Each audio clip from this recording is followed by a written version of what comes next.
The restaurant smelled like old money and new secrets, a heady mixture of truffle oil, aged wine, and the kind of cologne that cost more than my monthly rent. I balanced 3 plates on my left arm, the porcelain edges digging into my skin as I navigated between tables draped in white linen that probably cost more to clean than I made in a week. My feet ached in the cheap black flats I'd bought at a discount store, the soles so thin I could feel every crack in the marble floor beneath me. "Table 7 needs water," Marcus hissed as I passed the bar, his eyes darting nervously toward the corner booth. "And for God's sake, Sophia, don't stare." I didn't ask what he meant. In the 3 months I'd worked at Castellanos, I'd learned that some questions were better left unasked. The restaurant attracted a certain clientele, the kind who arrived in black cars with tinted windows, who spoke in low voices and left cash tips that could feed me for a month. The kind who made Marcus's hands shake when he poured their wine, but I needed this job. After my father's death 6 months ago, leaving behind nothing but hospital bills and a 1-bedroom apartment in the worst part of Brooklyn, I couldn't afford pride. My literature degree hung on the wall at home, mocking me every morning as I pulled on this ridiculous uniform. A black dress that was supposed to look elegant, but just made me feel like I was playing dress-up in someone else's life. The evening shift was always the worst. That's when they came. I felt him before I saw him. The temperature in the room seemed to drop, conversations faltering mid-sentence as the front door opened. I was refilling a water glass at table 4 when the shift happened. That subtle change in atmosphere that made my skin prickle with awareness. Everyone in the restaurant suddenly became very interested in their plates. I glanced up, and my breath caught. He moved through the restaurant like he owned it, which, according to kitchen gossip, he probably did. Tall, easily over 6 feet, with dark hair swept back from a face that could have been carved from Carrara marble. His suit was charcoal gray, perfectly tailored to broad shoulders that suggested violence kept barely in check, but it was his eyes that trapped me. Dark, almost black, and utterly cold as they swept the room with the practiced ease of a predator assessing his territory. 2 men flanked him, built like refrigerators in expensive suits, their eyes constantly moving, cataloging exits and threats. One spoke into his wrist, and I realized with a start that he was wearing an earpiece. The maitre d' appeared from nowhere, nearly tripping over himself to escort them to the corner booth. The one that was always kept empty, even on our busiest nights, the one Marcus had warned me about. I turned back to my table, willing my hands to stop shaking as I poured water. This wasn't my business. I was just the waitress. Invisible to men like that. I would keep my head down, do my job, and... "Sophia." Marcus's voice was tight with panic. "Table 7. Now." My stomach dropped. "What?" "No, someone else can." "Antonio called in sick. You're the only one available." His fingers dug into my arm, his face pale. "Just take their order. Don't ask questions. Don't make small talk. And whatever you do, don't what?" But Marcus was already pushing me forward. A leather-bound menu thrust into my trembling hands. The walk to table 7 felt like miles. I could feel eyes on me, not just his, but everyone's. The entire restaurant seemed to be holding its breath, watching to see what would happen to the foolish girl who'd drawn the short straw. Up close, he was even more devastating and terrifying. The scent of his cologne hit me first. Something dark and expensive, cedar and bergamot with an underlying note of danger. He sat with his back to the wall, one arm draped casually over the booth. But there was nothing relaxed about him. Every line of his body spoke of coiled tension, of violence waiting for an excuse. His companions flanked him like silent sentinels, their faces expressionless. "Good evening, gentlemen." My voice came out steadier than I'd expected, though I couldn't quite meet his eyes. "My name is Sophia, and I'll be taking care of you tonight. Can I start you with something to drink?" Silence. I forced myself to look up and immediately wished I hadn't. Those black eyes were fixed on me with an intensity that made my skin burn. Not with attraction, or not just attraction. There was curiosity there, and something else I couldn't name. Something that made me feel like a butterfly pinned to a board. "Sophia." He spoke my name like he was tasting it, his voice deep and accented. Italian, definitely, but smoothed by years of American business. An interesting choice. Greek wisdom for an Irish girl. I blinked. I'm actually half Italian, sir. My mother... I cut myself off, heat flooding my cheeks. Marcus had said no small talk. What can I get you to drink? The corner of his mouth twitched. It wasn't quite a smile, but it transformed his face, making him somehow more dangerous. Half Italian. Then perhaps you can recommend something. What would you drink, Sophia, if you could afford anything on our menu? The question felt like a trap. One of his men, the one with a scar bisecting his left eyebrow, made a low sound that might have been a warning. But the man in the middle, the one who commanded the room without saying a word, simply waited, his dark eyes never leaving my face. I'm not really a wine person, sir. No? He leaned forward slightly, and I caught another wave of that cologne mixed with something else, leather and gunpowder and mint. What are you, then? I'm more of a coffee person, with lots of sugar. The words tumbled out before I could stop them, and I wanted to die. Here I was, standing in front of what was clearly a very dangerous, very powerful man, and I was babbling about coffee like an idiot. But instead of anger, something flickered in those dark eyes. Amusement, maybe, or interest. Coffee with lots of sugar. He repeated my words slowly, like he was memorizing them. A simple pleasure. Honest. He glanced at his companions. We'll have the Barolo, the 2015, and bring the lady coffee, with lots of sugar. Oh, no, I couldn't possibly. It wasn't a request. The words were soft, but they carried the weight of absolute authority. This was a man who didn't ask twice. I nodded quickly, making a note on my pad with trembling fingers. Of course. And for your meal? Whatever the chef recommends. He waved a hand dismissively, then paused. But first, I have a question for you, Sophia. Everything in me screamed to run, but my feet stayed rooted to the marble floor. Yes, sir?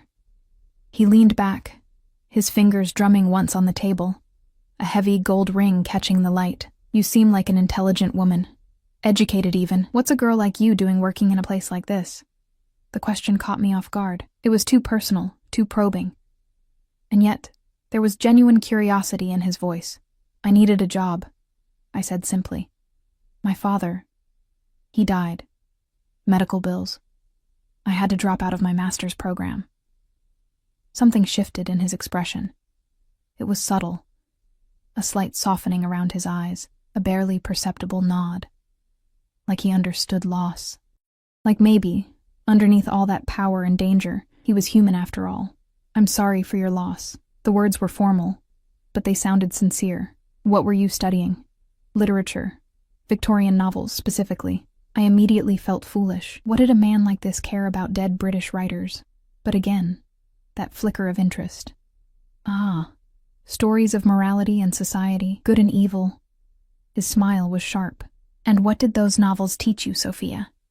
About the world? That things are rarely as simple as they appear. I heard myself say. That the villains often think they're heroes. And that sometimes the people we're told to fear are just trying to survive, like everyone else. The silence that followed felt heavy, weighted with meaning I didn't understand. His companions exchanged glances. One leaned in, whispering something urgent in rapid Italian.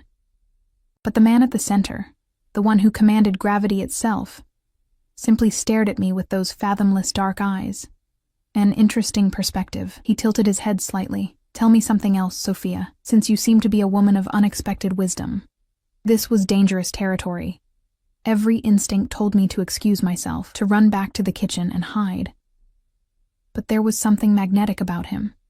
Something that held me captive even as alarm bells rang in my head. What would you like to know, sir? He smiled then. A real smile that didn't reach his eyes. I'm a businessman. I invest in various enterprises. Let's say I have a competitor who's been making trouble, cutting into my territory, disrespecting agreements we've had in place for years. He spoke casually, like we were discussing the weather. What would you do in my position? How would you handle such a situation? Every server in the restaurant had gone still. I could feel their fear, thick and suffocating. This was a test. It had to be. But of what? I didn't know. My mouth was dry. I don't know anything about business, sir. Humor me. The words were soft, deadly. My mind raced. What did he want to hear? What was the right answer that wouldn't get me, or worse, Marcus hurt? Then I thought of my father. He'd been a financial consultant before the cancer, had taught me about markets and risk assessment while I was growing up. Look at the fundamentals, Soph, he'd always said. Numbers don't lie. If it were me, I said slowly, I'd look at why they're cutting into your territory. Are they offering something you're not? Better prices? Better service? I swallowed hard. Competition usually means there's a gap in the market. Maybe instead of handling them, you could figure out what that gap is and fill it yourself. Make them irrelevant. The silence was absolute. I'd made a terrible mistake. I'd spoken to him like he was a normal person, like this was a normal conversation. I'd forgotten that men like him didn't ask for advice. They gave orders. I should get your drinks, I stammered, backing away. I'm sorry. I didn't mean to. Wait. I froze. He was staring at me like he'd never seen me before, like I'd just said something profound instead of idiotic. His fingers had stopped drumming. His companions had gone very, very still. What's your last name, Sophia? Russo, sir. Russo. He repeated it, something unreadable crossing his face. And your father, what was his name? Antonio Russo. He was a financial consultant before he got sick. The man's jaw tightened. One of his companions leaned in again, whispering urgently, but he waved him away with an impatient gesture. Antonio Russo. His voice had gone quiet, dangerous. I knew that name. Years ago. He did some work for certain people. Good work. Honest work, in a business that rarely sees honesty. I didn't know what to say. My father had never talked much about his consulting clients, had always kept his work separate from his family. But now, standing here, I wondered what secrets he'd kept. I'll get those drinks, I managed, and this time he let me go. I practically ran to the bar, my heart hammering so hard I thought it might burst. Marcus grabbed my arm as I approached. What did you say to him? His fingers dug into my skin. Sophia, what did you... I just answered his question. My hands shook as I pulled away. Marco, who is he? Marcus looked at me like I'd grown a second head. You really don't know. Know what? He glanced toward table 7, then back at me, his face pale. That's Dante Moretti. He owns half of New York. The other half is too afraid of him to admit he owns that too. The name hit me like a physical blow. Even I, in my small, sheltered world, had heard whispers of the Moretti family. They were old money and new power, the kind of organization that made the news when someone was found floating in the East River. Oh God, my legs went weak. Oh God, Marco, I told him... I couldn't even finish the sentence. I'd lectured a Mafia boss about business strategy. I'd practically given him advice on how to handle his enemies. I was dead. I was absolutely dead. What did you tell him? Marco hissed. But before I could answer, the sommelier arrived with the Barolo, his hand steady despite his obvious nervousness, and my coffee. With, I noticed with a sick twist in my stomach, lots of sugar. I loaded everything onto a tray, my hands trembling so badly that liquid sloshed over the rim of one wineglass. I used a napkin to wipe it clean, took a deep breath, and walked back to table 7. As I approached, I caught the tail end of a heated discussion in Italian. Dante Moretti's voice was low and firm, his companions clearly arguing against something. But when I arrived, silence fell instantly. I set down the wine glasses with as much grace as I could muster, then placed the coffee in front of the empty seat across from Dante Moretti. I'm sorry, I said quietly. I assumed. You assumed correctly. He gestured to the seat. Sit. Every alarm bell in my head went off at once. Sir, I can't. I'm working. And my manager will not say a word. His eyes never left my face. Sit, Sophia Russo. I want to discuss your financial advice. This was wrong. Everything about this was wrong, but saying no to Dante Moretti wasn't an option. I slid into the booth, the leather cold against my legs, this close. I could see details I'd missed before, the slight silver at his temples, the thin white scar along his jaw. the way his hands, for all their elegance, bore the calluses of someone who knew violence intimately. "You said something interesting," he began, his voice conversational but his eyes sharp. "About finding the gap in the market. About making competition irrelevant rather than destroying it outright." I wrapped my hands around the coffee cup, grateful for something to hold on to. "It was just a thought. I don't know anything about your actual business."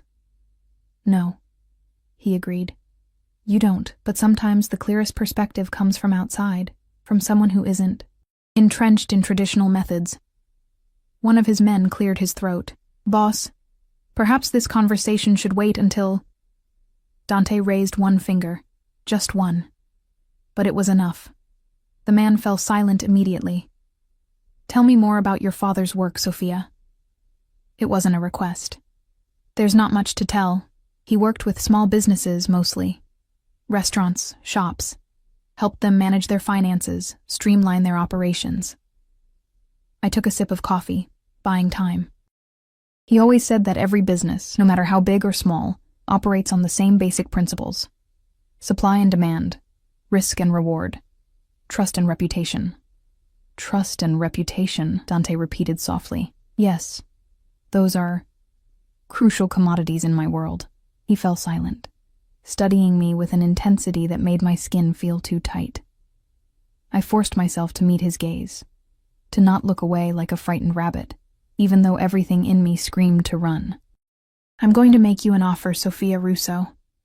My blood turned to ice. "I don't need—" "You need money. I need perspective. You have an education rotting away while you serve drinks to people who don't see you. I have resources that could help you finish that degree. In exchange, you work for me, consultant, advisor, whatever title makes you comfortable. I can't." The words burst out of me. "Mr. Moretti, I appreciate the offer, but I can't work for someone like you. I don't know anything about what you do, and I don't want to know. I just want to save enough money to go back to school and live in that one-bedroom apartment in Brownsville where the locks don't work and your neighbor deals drugs through a hole in the wall." I went very still. "How do you know where I live?" His smile was thin. "I know everything about everyone in my city, Sophia. It's how I've survived this long, which is why I know that you walk home alone at midnight 3 nights a week, that you've been eating ramen for dinner because you can't afford anything else, and that you're exactly 2 months behind on your father's medical bills." Horror and anger warred in my chest. "You've been watching me? Information is currency." He shrugged, unconcerned by my obvious distress. "And you, Sophia Russo, are far more interesting than you realize. Your father did work for my father years ago. Good, honest work. He never asked questions, never tried to leverage his knowledge. When my father died, your father sent flowers. Not many people dared to show that kind of respect. I hadn't known. Dad had never mentioned any of this." "So yes," Dante continued, "I've been aware of Antonio Russo's daughter. And when I heard you'd taken a job here at my restaurant, I was curious." "This is your restaurant?" "I own many things, Sophia. This is just one of them." He leaned forward, his cologne washing over me. "And now I'm offering you a chance to own something too. Security, education, a future that doesn't involve worn-out shoes and men who don't see you." "And what would you own?" I shot back, surprising myself with my boldness. "What would you get out of this arrangement?" For the first time, something like approval flickered across his face. Honesty, fresh perspective. Someone who isn't afraid to tell me when I'm wrong, and Sophia, based on this conversation, I believe you would be brave enough to do exactly that. He paused. "And perhaps a chance to repay a debt to a good man who showed my family respect when few others did." It was a trap. It had to be. Men like Dante Moretti didn't make offers out of kindness or sentimentality. There was always an angle, always a price. But God help me.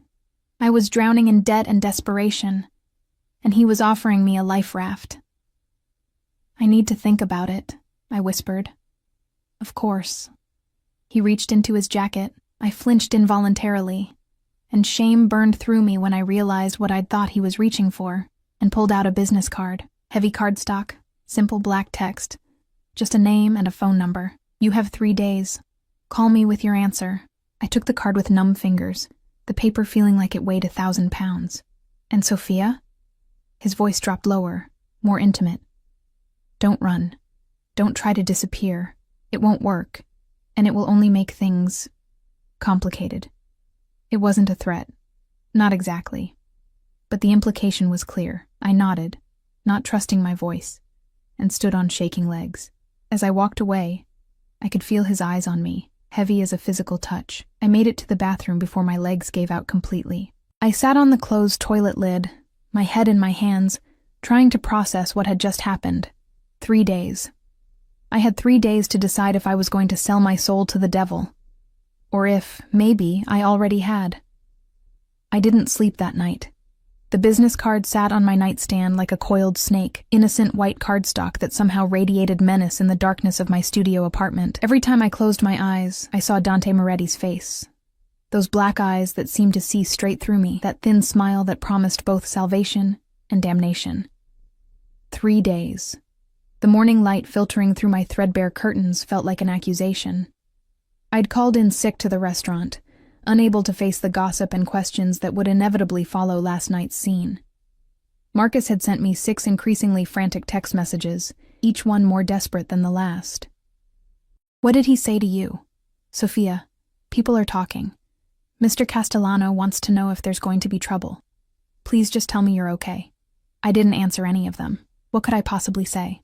Instead, I sat at my kitchen table, a card table I'd found on the street and cleaned up, and spread out my bills. Medical debt, $47,000. Rent, 3 months behind. And my landlord had started leaving increasingly threatening notes under my door. Student loans, deferred. But the interest was compounding daily. Utilities. I'd been washing dishes in cold water for 2 weeks because I couldn't afford to fix the hot water heater. My father's life insurance had covered the funeral and nothing else. His consulting business had died with him, clients disappearing like smoke once word got out that Antonio Russo was gone. I picked up Dante's card, turning it over in my fingers. The paper was thick, expensive, quality. Just like everything else about him. You have an education rotting away while you serve drinks to people who don't see you. The words stung because they were true. I'd worked so hard for my bachelor's degree, had been accepted into one of the best master's programs in the city. Victorian literature had been my passion, my escape from a childhood spent watching my mother drink herself to death, and my father work himself into an early grave. I'd wanted to teach, to share my love of stories with students who might need them the same way I had, to prove that a girl from Brownsville could make something of herself. Instead, I was serving overpriced pasta to people who looked through me like I was furniture. My phone buzzed. Another text from Marcus, then one from an unknown number. The offer stands. 2 days remaining. DM. My hands shook as I stared at the message. He'd texted me. Dante Moretti, alleged Mafia boss, had my personal cell phone number and was texting me like we were casual acquaintances. The casual arrogance of it should have made me angry. Instead, I felt something else. Something that scared me more than his power or his reputation. Curiosity. What would it be like to work for someone like him? To have access to resources I couldn't even imagine? To finish my degree? To not wake up every morning with the weight of impossible debt crushing my chest? And what would it cost you? A voice whispered in my head. What would he expect in return? I thought of the way he'd looked at me, not with lust. Or not only lust. There had been something else in those dark eyes. Assessment. Calculation. Like I was a puzzle he wanted to solve. You're interesting, he'd said. Far more interesting than you realize. I didn't feel interesting. I felt tired and scared and backed into a corner with no good options. My phone buzzed again. This time it was my landlord. Last warning, Russo. Pay up by Friday or you're out. Friday was in 4 days. I looked at Dante's card again, then at my bills, then at the water-stained ceiling of my apartment, where a brown patch had been growing steadily larger for months. With trembling fingers, I typed out a response to Dante's message. I need to know exactly what you're offering, and what you expect in return. The reply came almost instantly, like he'd been waiting. Lunch, tomorrow, 1 p.m. I'll send a car. I can take the subway. No. That single word carried the weight of absolute authority. This was a man who didn't negotiate on matters of safety or control. "Where?" I typed. "The car will know." Of course it would. I spent the rest of the day in a haze of anxiety and second-guessing. What did one wear to lunch with a mafia boss? My wardrobe consisted of my work uniform, 2 pairs of jeans, and a handful of threadbare sweaters. Nothing remotely appropriate for whatever world Dante Moretti inhabited. In the end, I settled on my only pair of black slacks and a cream-colored blouse I'd bought for my graduate school interview. Professional but not trying too hard. The kind of outfit that said I'm taking this seriously without saying I'm trying to impress you. Though, who was I kidding? Everything about this situation was designed to impress upon me exactly how much power he held and how little I had. The next morning, I stood in front of my bathroom mirror, applying makeup with shaking hands. I looked pale, shadows under my eyes from another sleepless night.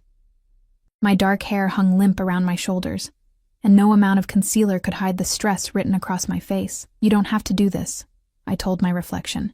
"You can still walk away, but could I?" His words echoed in my memory. "Don't run. Don't try to disappear. It won't work." At 12:45 p.m., a black Mercedes pulled up in front of my building. Sleek, expensive, with windows tinted so dark I couldn't see inside. A man in a black suit emerged from the driver's side. Tall, broad-shouldered, with a scar running down the left side of his face.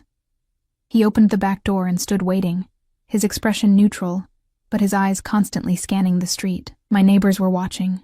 Mrs. Chen from 3B had her face pressed against her window. The kids who usually played basketball in the street had stopped their game, staring openly at the car that screamed money and danger. I took a deep breath and walked toward the Mercedes, my cheap shoes clicking against the pavement. The driver nodded once as I approached, but didn't speak. The interior of the car was like stepping into another world. Leather seats that probably cost more than my monthly rent, the scent of expensive cologne and new car smell. Classical music played softly from hidden speakers. As the door closed behind me, sealing me in, I felt the weight of my decision settle over my shoulders like a shroud. We drove through the city in silence. The driver, presumably one of Dante's security team, kept his eyes on the road, his movements precise and professional. Occasionally, he spoke into an earpiece in Italian, his tone clipped and efficient. I watched the streets change as we left Brooklyn behind, crossing into Manhattan, moving uptown into neighborhoods I'd only ever seen in movies. The buildings grew taller, the people better dressed, the very air seeming to shimmer with wealth and power. Finally, we pulled up in front of a restaurant I recognized from the society pages. Il Giardino Segreto, the secret garden. You couldn't get a reservation there unless you knew someone, and knowing someone meant having the kind of connections that came with old money or dangerous friends. Or both. The driver opened my door, and I stepped out onto the sidewalk, feeling completely out of place in my discount store clothes. But before I could spiral into self-consciousness, another man appeared. Older, distinguished, in a perfectly tailored suit. "Miss Russo," he said with a slight Italian accent. "Mr. Moretti is expecting you. Please, follow me." The restaurant was beautiful in the way that only truly expensive things can be. Understated elegance that whispered rather than shouted its worth.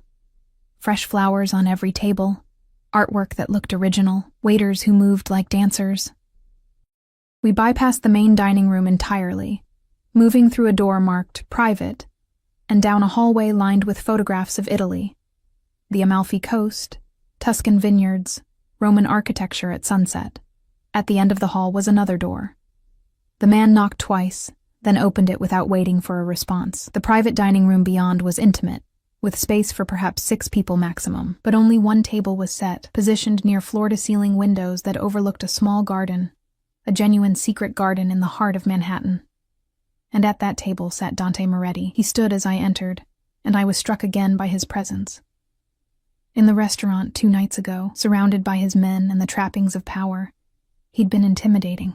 Here, in the soft afternoon light, he was something else entirely, dangerous, magnetic, and far too handsome for my peace of mind. "Sophia." He gestured to the chair across from him. "Thank you for coming. Did I have a choice?" The words slipped out before I could stop them, sharp and defensive.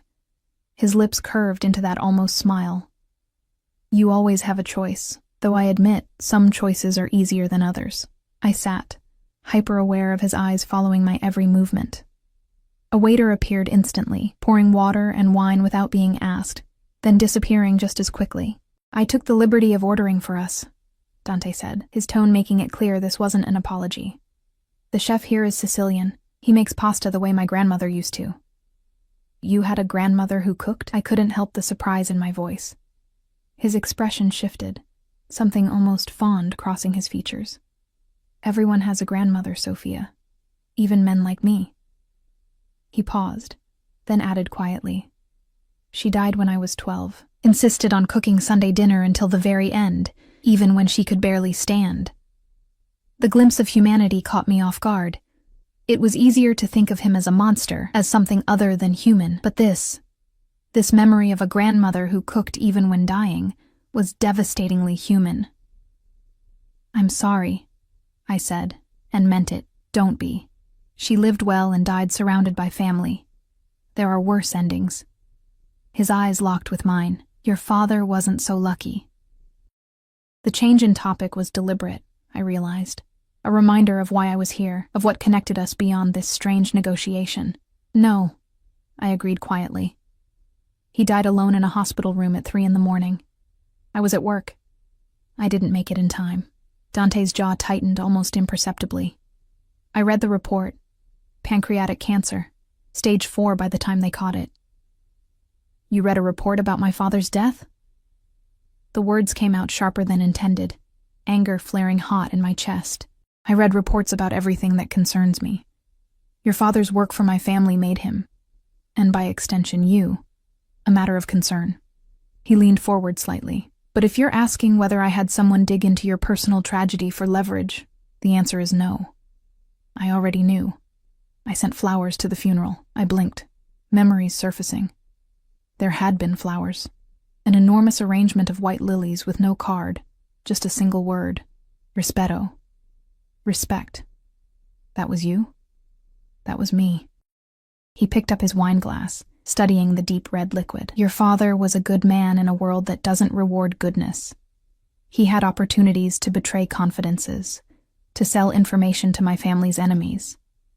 He never did. That kind of integrity is rare, worth remembering." The food arrived then. Homemade pasta with a simple tomato sauce, crusty bread, a salad of bitter greens. It smelled like heaven and looked nothing like the pretentious dishes served in the main dining room. "Eat," Dante commanded gently. "Then we'll talk business." The pasta was perfect, al dente, the sauce rich with the sweetness of San Marzano tomatoes and fresh basil. I hadn't realized how hungry I was until the first bite hit my tongue, and then I had to force myself to eat slowly, to not shovel food into my mouth like a starving animal. Dante watched me with those dark, unreadable eyes, eating his own meal with the casual elegance of someone who'd never had to worry about where his next meal would come from. "You like it?" he observed. Not a question. "It's wonderful," I admitted.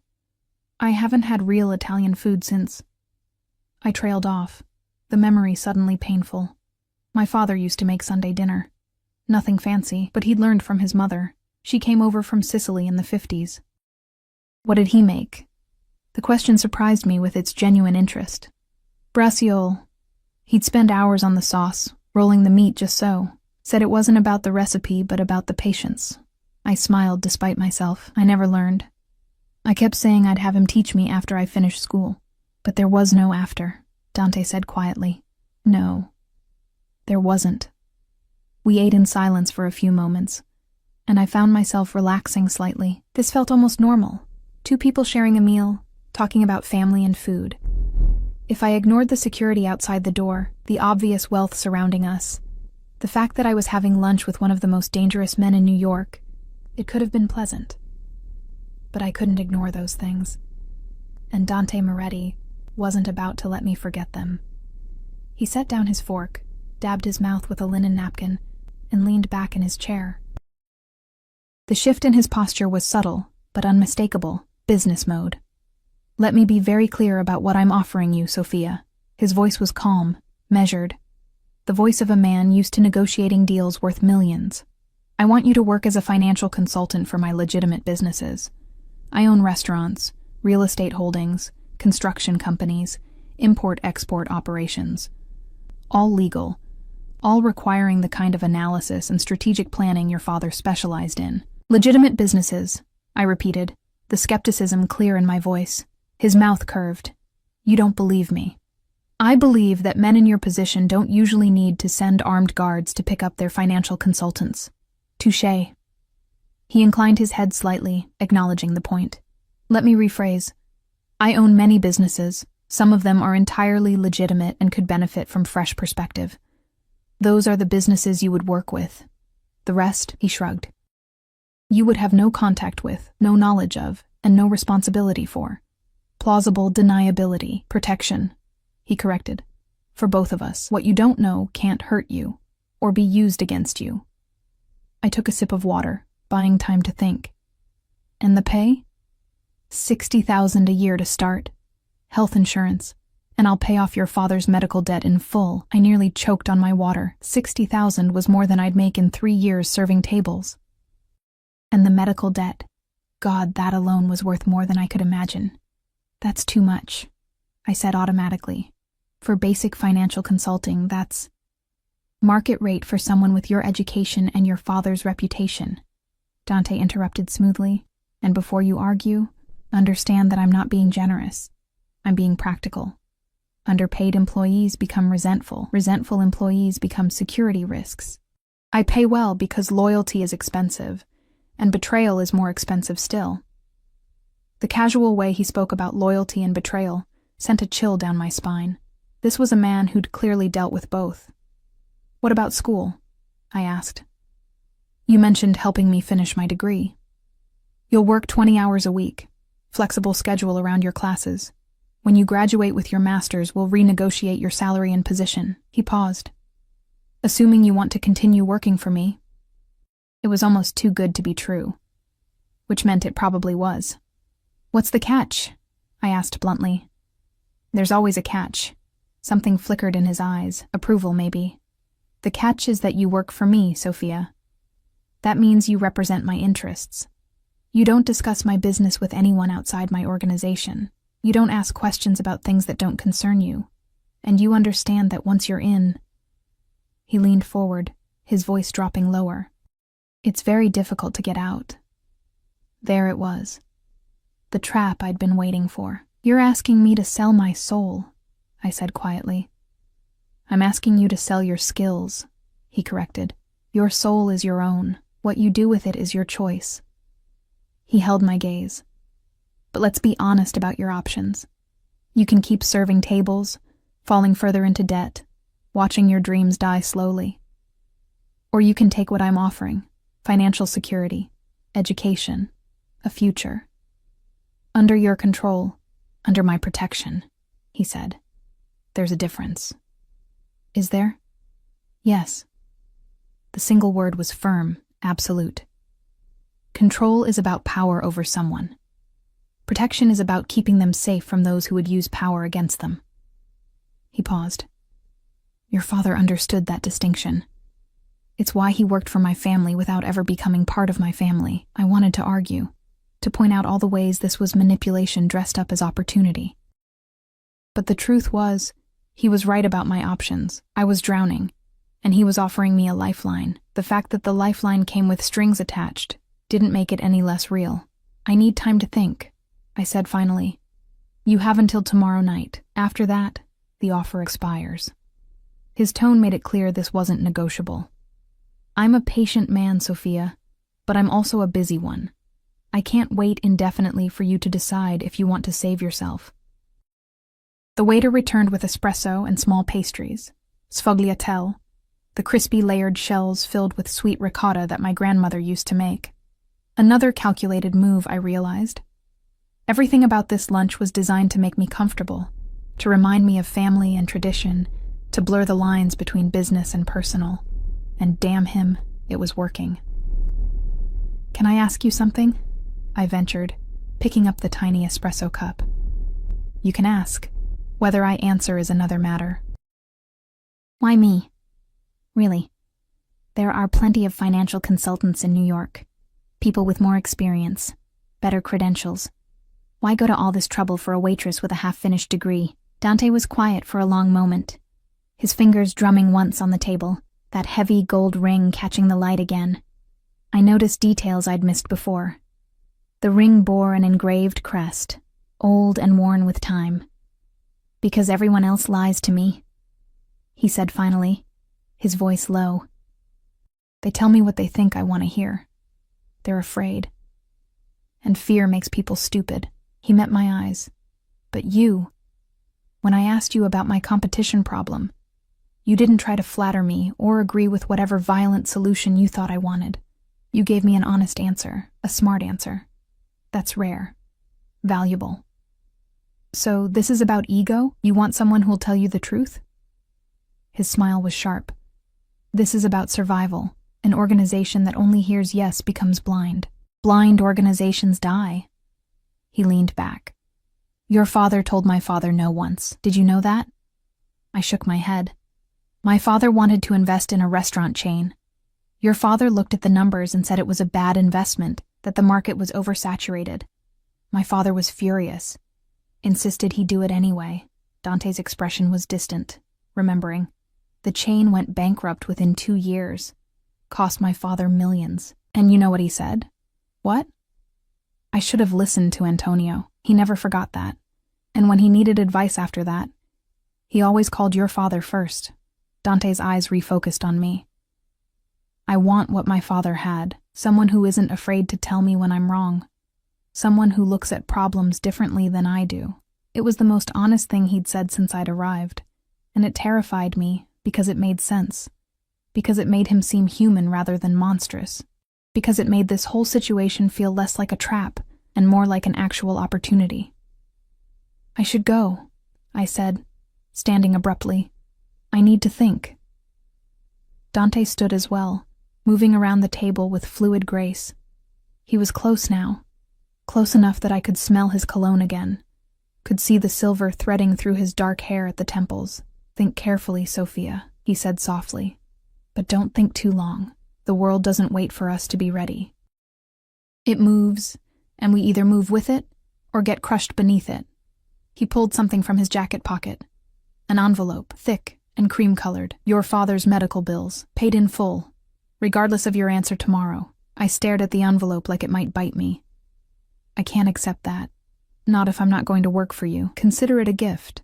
Respect for your father's memory. He pressed it into my hands. No strings, no obligations. Just one less burden for you to carry. The envelope felt heavy, weighted with implications I couldn't begin to understand. This wasn't generosity. Men like Dante Moretti didn't do things without reason. But God, the thought of being free from that debt, of not waking up every morning to collection calls and threatening letters. Thank you, I whispered, hating how much I meant it. His hand came up, and I flinched involuntarily, but he only tucked a strand of hair behind my ear, his touch surprisingly gentle. Go home, Sophia. Think about what you want your life to look like in 5 years, then call me with your answer. The driver was waiting outside, standing beside the Mercedes like a silent sentinel. The ride back to Brooklyn passed in a blur, my mind spinning with everything Dante had said, everything he'd offered, everything I stood to gain or lose. When I finally climbed the stairs to my apartment, I felt exhausted, wrung out, like I'd just survived an interrogation rather than a lunch. I opened the envelope. Inside were receipts marked paid in full for every medical bill. $47,000 gone with the stroke of a pen, and a handwritten note in elegant script. Your father would want you to be free. The choice is yours. DM. I sat on my second-hand couch and cried. I called him the next morning. The decision had come to me at 3 a.m., staring at my water-stained ceiling while sirens wailed somewhere in the distance, and my neighbor's bass thumped through the thin walls. I'd thought about my father, about the dreams he'd had for me, about the last conversation we'd had in that sterile hospital room. Don't waste your life being afraid, Soph, he'd whispered, his hand cold in mine. Take chances. Live big. This wasn't exactly what he'd meant, but it was a chance. and God knew my current life wasn't living big. It was barely living at all. Dante answered on the first ring, his voice alert despite the early hour. Sophia. I'll do it, I said before I could change my mind. I'll work for you. But I have conditions. A pause. Then, I'm listening. I want everything in writing. Contract, salary, job description. All of it legal and official. My voice was steadier than I felt. And I want to start with a 6-month trial period. If it's not working out, either of us can walk away. No. The flat refusal caught me off guard. What do you mean, no? I mean contracts can be subpoenaed. Written agreements become evidence. In my world, Sophia, a handshake is worth more than 1,000 pages of legal documents. His voice was firm, but not unkind. As for walking away, once you're in, you're in. But I can promise you this. As long as you're loyal to me, I'll be loyal to you. That's worth more than any contract. It should have been a red flag. It should have sent me running. But something in his voice, that absolute certainty, that old world code of honor, made me believe him. Okay, I heard myself say. When do I start? Today. I'm sending a car at 10. Bring whatever you need for the next week. A week? I thought. You'll be staying at one of my properties while we get you situated. Safer that way. Before I could protest, he added, separate quarters, full privacy. But I need you close while you're learning the business. Every instinct screamed that this was moving too fast, that I was losing control of the situation. But what control had I ever really had? Fine. 10 o'clock. Sophia? His voice softened slightly. You made the right choice. I wasn't sure about that. But I'd made a choice, and that was something. The black Mercedes arrived precisely at 10, this time driven by a different man, younger, with kind eyes and a professional demeanor that somehow felt less threatening than the scarred driver from yesterday. Miss Russo, I'm Marco. I'll be your primary driver while you're working for Mr. Moretti. He took my battered duffel bag, everything I owned fit into one bag, which was depressing, and held open the car door. Mr. Moretti asked me to assure you that you're safe. Nothing will happen to you under our protection. It was meant to be comforting. Instead, it reminded me that I was now someone who needed protection. We drove north, out of Brooklyn, through Manhattan and into Westchester County. The landscape changed gradually. Concrete giving way to trees, cramped buildings replaced by sprawling estates hidden behind stone walls and iron gates. Finally, we turned onto a private road that wound through manicured grounds before ending at a house that made my breath catch. It wasn't a house. It was a mansion. All stone and glass, modern architecture blending seamlessly with classical Italian design. Gardens stretched in every direction, and I could see a pool glittering in the distance. This is where I'm staying? My voice came out as a squeak. Marco smiled. The guest house, actually. This is Mr. Moretti's private residence. Of course it was. The guest house turned out to be a small cottage near the back of the property. Small, being relative, since it was still bigger than any apartment I'd ever lived in. 2 bedrooms, a full kitchen, a living room with windows overlooking a rose garden. Mr. Moretti will send for you this afternoon, Marco said, setting my bag inside. Make yourself comfortable. If you need anything, there's a phone in the kitchen. Just dial 0. Then I was alone. I spent the next hour exploring the space, running my fingers over furniture that was worth more than everything I'd ever owned combined. The bathroom had a tub big enough to swim in, heated floors, and about a dozen towels so soft they felt like clouds. The closet held clothes, my size exactly. I pulled out a simple black dress, well made but professional. Then a pair of slacks and several blouses, all expensive, all perfect, all somehow exactly my style. He'd planned this. Down to the last detail, Dante Moretti had planned my life. The thought should have terrified me. Instead, I felt something else. A strange mixture of relief and resentment. Relief that someone was taking care of things, making decisions.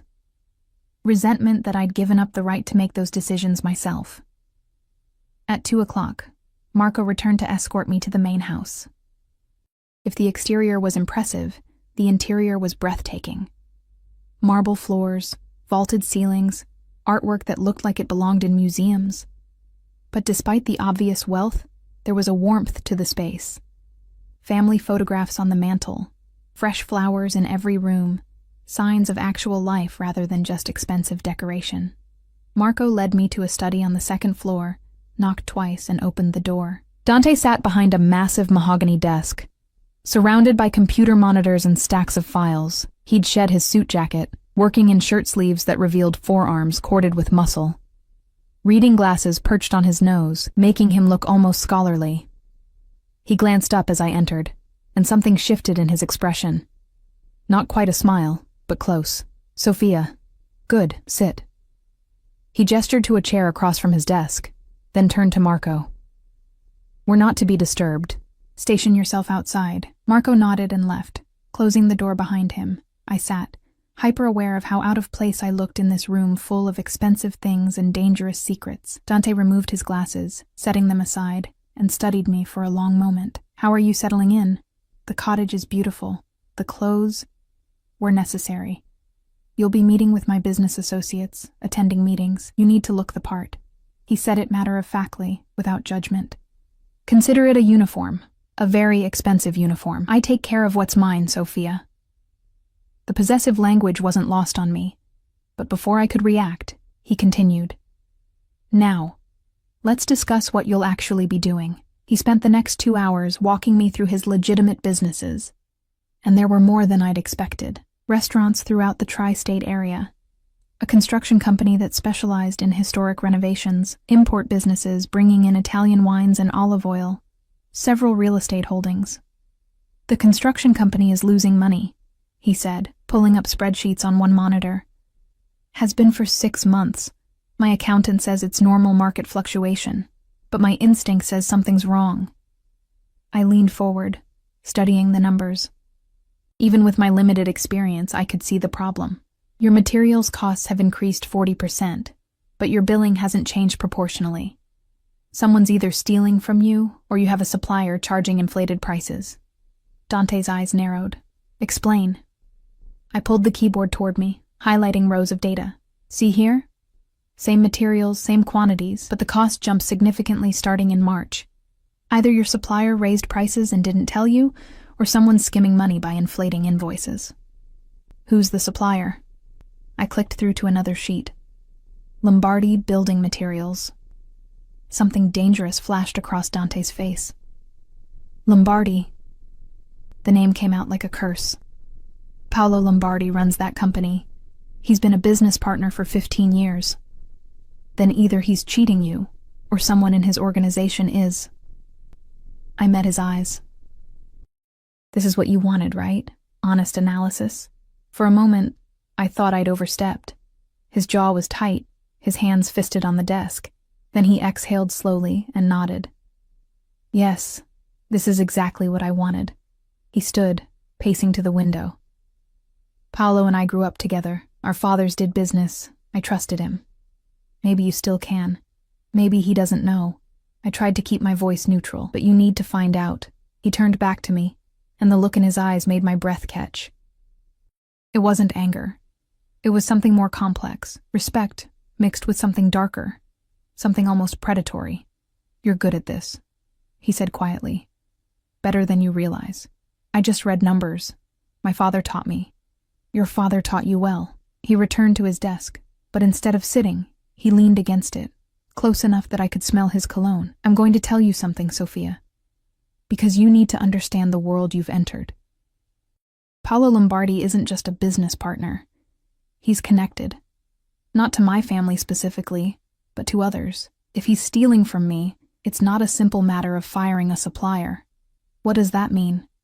It means there could be consequences. Politics, alliances that get tested." His voice was matter-of-fact, discussing potential violence like it was a weather forecast. "Which is why I need you to be very sure about this analysis, because once I act on it, there's no going back." The weight of responsibility settled over me like a lead blanket. This wasn't just consulting. This was potentially triggering events I couldn't begin to understand, couldn't control. "I'm sure about the numbers," I said carefully. "What you do with that information is your decision." "No." He leaned closer, and I caught my breath. "It's our decision now. You work for me, Sophia. That means we're partners in this. I need to know I can trust your judgment. Not just your math skills, your judgment. I barely know you, I whispered. How can you trust me with something this important? Because your father was trustworthy. Because you walked away from easy money when you could have lied to me at the restaurant. Because everything I've learned about you says you're honest. He paused. And because sometimes you have to take a leap of faith. His hand came up, cupping my cheek with surprising gentleness. His palm was warm, calloused, the touch sending electricity through my skin. I'm taking a chance on you, Sophia Russo. Don't make me regret it. Then he stepped back, the moment broken, all business again. I want you to dig deeper into the Lombardi account. Every invoice, every transaction for the past year. Find me proof of exactly what's happening and who's responsible. And then, his smile was cold, then I'll handle it. That's my job, not yours. I spent the rest of the afternoon buried in financial records, building a timeline of the theft. Because it was theft, I was certain now.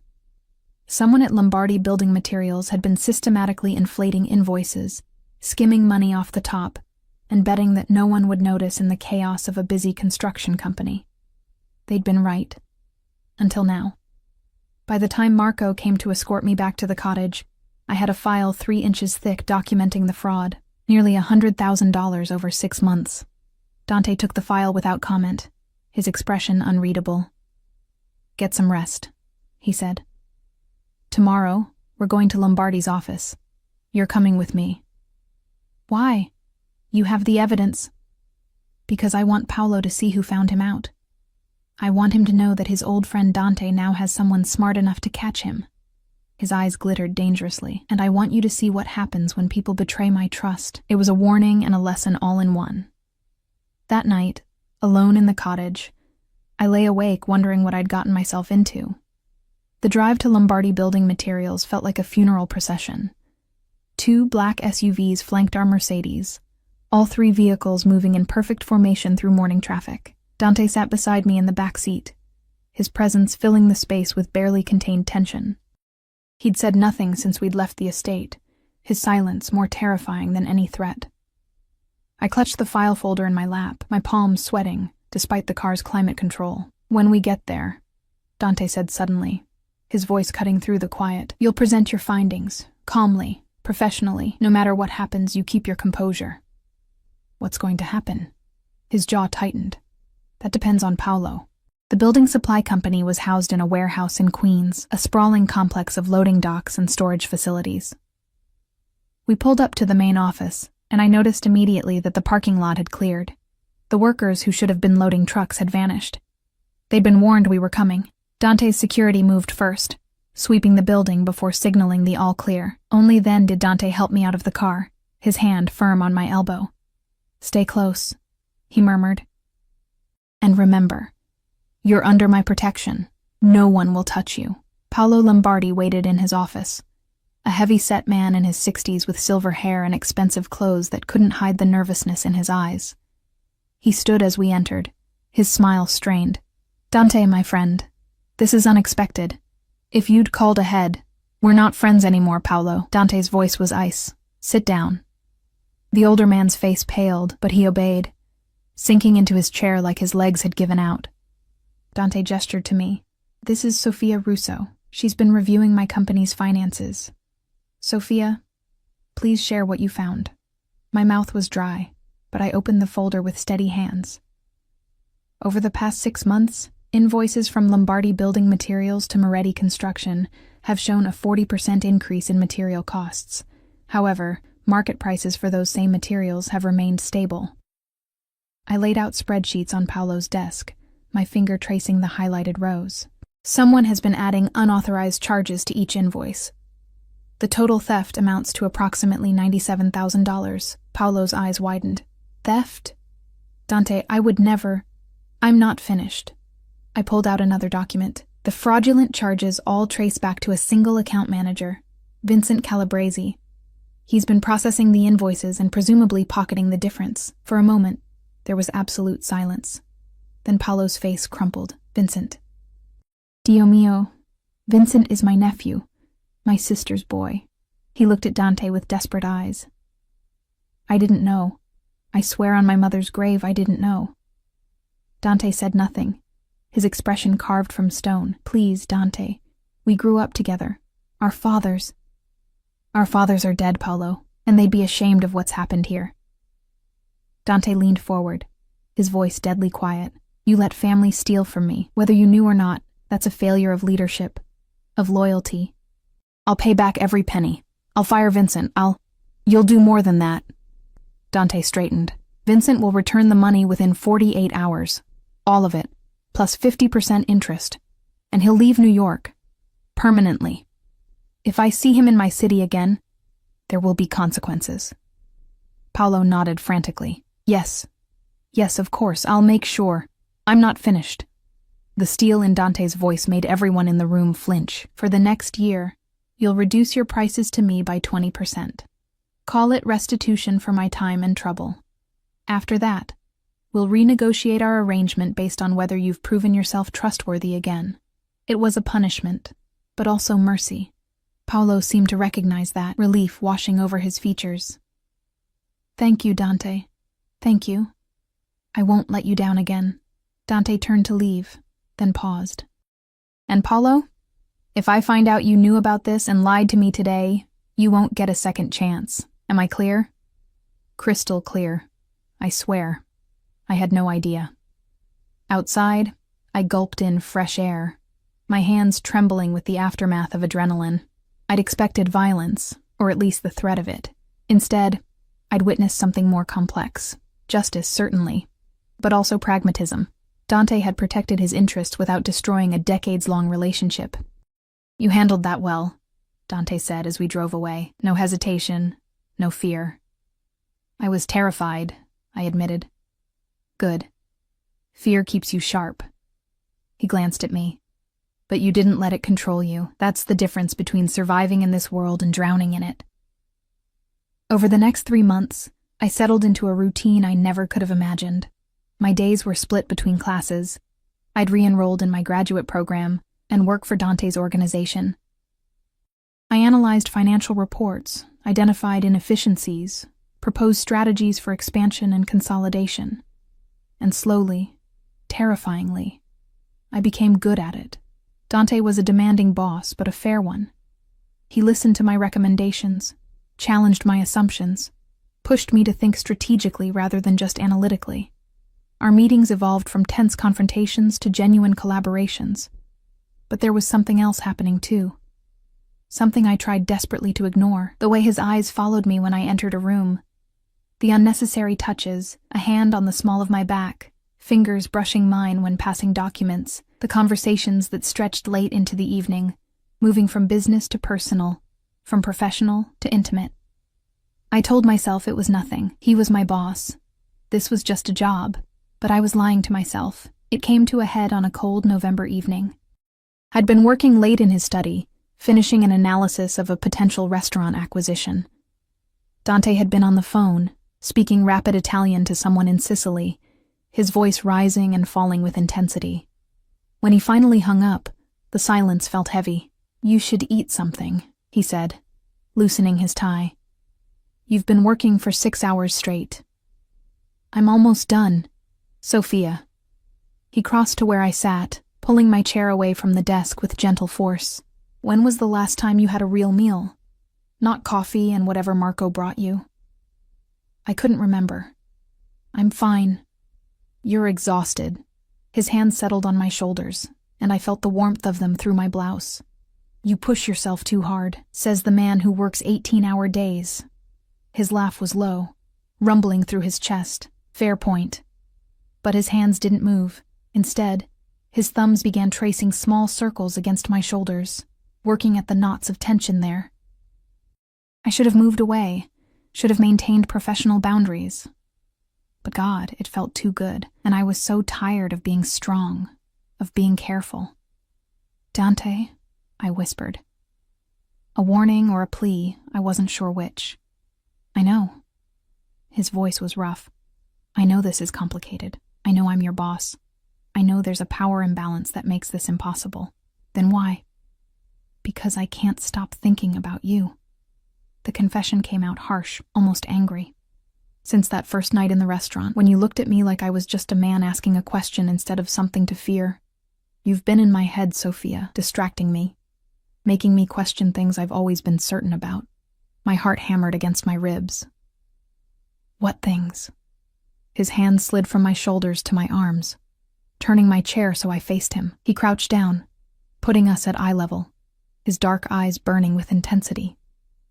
Whether power is enough, whether I want to spend the rest of my life alone in this house, surrounded by people who fear me rather than know me. He reached up, cupping my face with both hands. Whether maybe, just maybe, your father sent you to me for a reason. My father's dead, I whispered.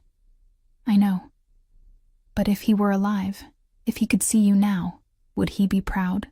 Or would he hate me for bringing you into this world? The question caught me off guard with its vulnerability. This was Dante Moretti stripped of his armor, asking for something he'd probably never asked for before. Forgiveness, permission, understanding. He'd be proud, I said truthfully. He always said I was stronger than I believed, that I just needed someone to see it in me. I covered his hands with mine. You see it. Even when I don't. I see everything about you, Sophia. Your strength, your intelligence, the way you bite your lip when you're concentrating, the way you argue with me when you think I'm wrong, the way you've transformed from that scared girl in the restaurant into someone formidable. I'm still scared, I admitted. Good. So am I.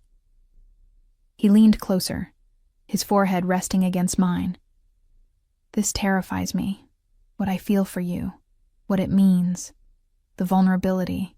Then maybe we shouldn't. Too late. His lips brushed mine, soft and tentative. I'm already in too deep. The kiss was nothing like I'd imagined. Not forceful or demanding, but gentle, almost reverent, like I was something precious that might shatter if handled too roughly. When we finally pulled apart, we were both breathing hard. This changes everything, I said. I know.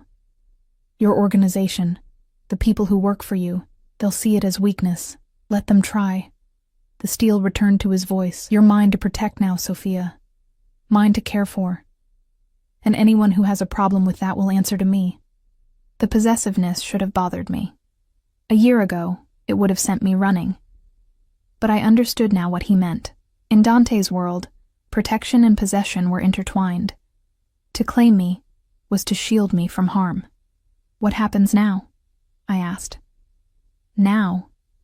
His smile was almost boyish. Now I take you to dinner. A real date, not a business meeting. And we figure out how to navigate this like two adults who actually like each other. I'm still your employee. Then I'll give you a raise. He pulled me to my feet. And before you argue about ethics, Sophia, I own the company. I make the rules. And my rule is that I'm allowed to court the brilliant, beautiful woman who saved my construction business and called me out on my bullshit. I couldn't help laughing. Court? Who says court anymore? I do. Because you deserve courting. Romance. All the things women want and men like me rarely provide. His expression turned serious. I can't promise you a normal life. There will always be danger. Always be complications. But I can promise you honesty, loyalty. Everything I have. Everything I am. It's yours if you want it. It was the most honest proposal. Of what? I wasn't sure yet. I'd ever heard. Okay, I whispered. Okay, take me to dinner, Dante Moretti. Let's see where this goes. His smile could have lit up the entire city. 6 months later, I defended my master's thesis on Victorian literature's influence on modern romance narratives. Dante sat in the back row, looking completely out of place in his expensive suit among the academics and students, but refusing to miss it. When I finished, when the committee congratulated me on an excellent defense, I looked back and found him watching me with naked pride. That night, he proposed. Actually proposed, with a ring that had belonged to his grandmother, the one who'd cooked Sunday dinners until she couldn't stand. Marry me, he said. No preamble, no flowery speech, not because I own you or control you, but because I love you, because you make me better, because I want to spend the rest of my life being challenged and questioned and occasionally lectured about financial inefficiency. I laughed through tears. That's the worst proposal I've ever heard. Then let me try again. He pulled me close, his voice soft. Sophia Russo, you walked into my life by accident and became my purpose. You see me, really see me, and you don't flinch. You argue with me when I'm wrong and support me when I'm right. You're brilliant and brave, and everything I never knew I needed. Please, for the love of God, say you'll marry me. Yes, I whispered. Yes, I'll marry you. We married 6 months later in a small ceremony in the garden where we'd had that first lunch. No mob spectacle, no huge wedding, just family. Both his blood family and the extended family of his organization, and the few friends I'd maintained from my old life. My father wasn't there to walk me down the aisle, but I felt him anyway, felt his approval in the warm breeze, in the scent of the roses he'd loved. Take chances, Soph. Live big. I had, and God help me. I'd never been happier. Dante wasn't perfect. His world wasn't safe or simple. There were still dangers, still complications, still moments when I questioned the life I'd chosen. But every night I came home to a man who valued my mind as much as my heart, who asked my opinion on business decisions and actually listened, who'd kept his promise of loyalty and protection. And every morning, I woke up next to someone who saw me, really saw me, and loved what he found. I'd come to that restaurant a broken, desperate girl serving drinks to people who didn't see her. I'd left as a woman who'd found her strength, her voice, and against all odds, her future. Sometimes the right choice is the terrifying one. Sometimes salvation comes from the most unexpected places. And sometimes, just sometimes, the dangerous man in the corner booth turns out to be exactly what you needed all along.